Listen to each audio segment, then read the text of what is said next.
Wow!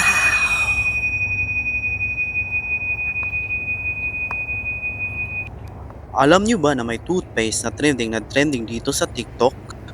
Ito ay ang Murikaso toothpaste. Multiple effect fresh toothpaste.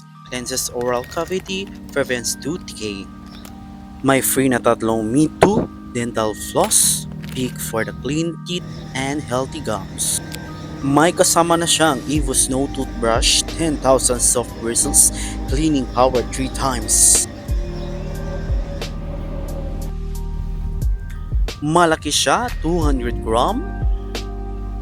Distributed ito by Didagugo Consumer Goods Trading.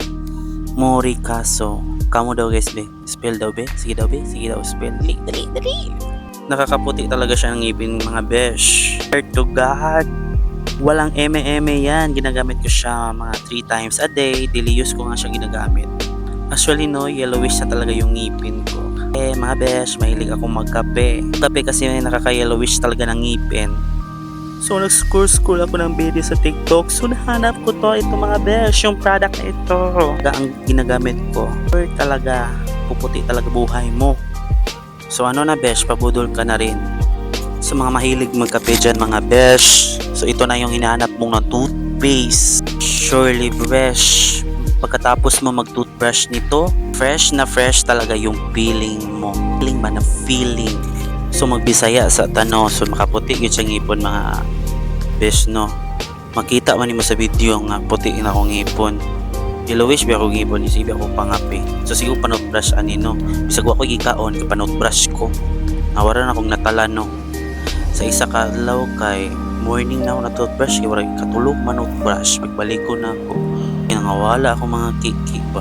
Tan po na ako siya og dental floss pick. Like this nagimita na ko siya ngani bitaw. So mga wala gyud tong mga kiki na nuksok dito sa mga ngipon nga dili na maabot sa toothbrush. Di po taman ni mahugba ba no. Niun lang siya pag pag gamit. Pero actually no, feel na ko ni kay siya muni ang una gamiton unya ka mag toothbrush. So nga na sige na ngisi-ngisi wala tag nabuang, wala tag talaan na. Ngisi-ngisi kay toothpaste man atong product na gina-promote. So mo ni atong ngipon na sige na itong ipakita. So ni agto ni ko kaya kay para makita ginyo usa na kanindot ang ngipon. Unsa na siya kaputi. Ngani na siya og tala. Sige nga pa. Sige good. Mo ani kung di mo mamalit na maglagot jud ko kung di mo mamalit. Da lagot jud ko pamalit na mo bye.